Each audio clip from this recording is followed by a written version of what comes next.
BSF কর্তৃক আটককৃত অবৈধভাবে অনুপ্রবেশকারী বাংলাদেশি জেলেকে ভারত থেকে ফেরত এনে থানায় হস্তান্তর করেছে চাঁপাইনবাবগঞ্জ ব্যাটালিয়ন সদস্যবৃন্দ।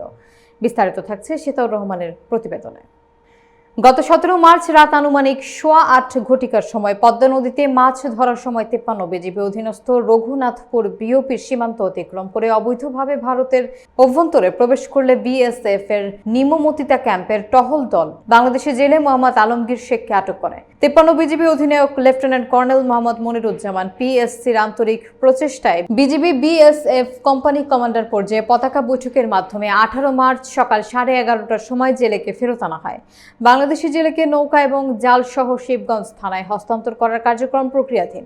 এ ব্যাপারে চাঁপাইনবাবগঞ্জ ব্যাটালিয়নের অধিনায়ক lieutenant colonel Mohammad Moniruzzaman PSC বিষয়ের সত্যতা নিশ্চিত করেন।